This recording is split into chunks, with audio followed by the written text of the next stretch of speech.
Hi there and welcome to this brand new Sketchup rendering tutorial using Arielvision. So today I'm again going to show you another feature of Arielvision using this model of this modern clean office. And this time I'm going to go over the feature of indirect lighting or diffused lighting, which really creates a very cool effect in your model and which creates better shadows, more subtle shadows, and just generally creates a more photorealistic render. So this is what the model currently looks like if you decide to render using interior without sun. And as you can see, the contrast is not very big when it comes to the colors of the wall and the color of the desk and the chair. And this is changed when you decide to use indirect lighting, which is relatively easy to add. You do really have to change something in Sketchup or add something in Sketchup, but it does create a very good looking effect. So let's get started creating some indirect lighting.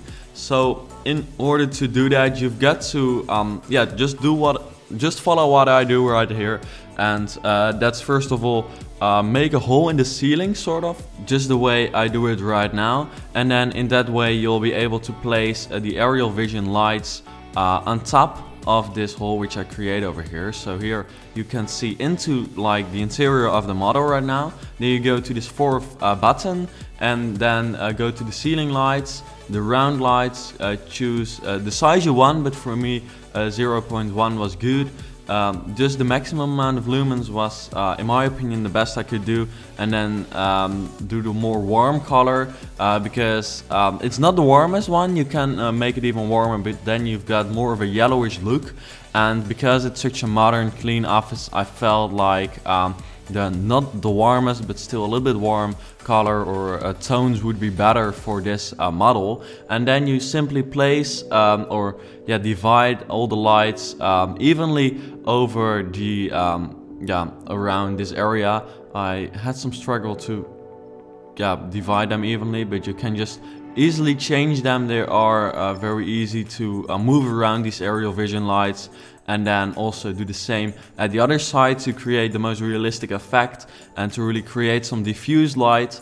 And then once it's been added, you've got to close off this area, and then you can go back into the building, into the interior, which I do right now.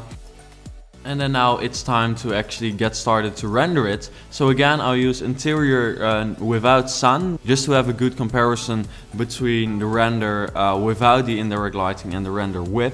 So this is what it looks like, but as you can see, it's maybe a little bit too bright because if you look into the structure we just created, it's very, very light. So if you go to the tone operator, you can make it a little bit darker, but not too dark. If you make it very dark, you can actually see the spots over there. As you can see, the spotlights which we added, but that's too dark. So just light it up a little bit, and I figured out that 46 would, in this case, for this model, be the best brightness to go for. And then this is what the end result looks like, and in my opinion it really looks very good. And I'm very happy that Arielvision is able to actually create such a realistic rendered image without even that much effort.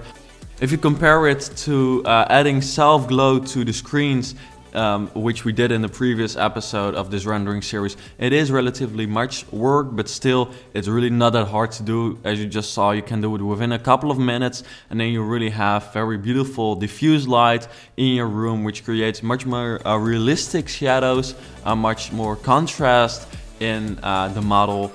So in the next episodes, I'll go over other features of Arielvision, which will turn this office into something much more realistic again. So thank you for watching, and then I hope to see you back in another episode.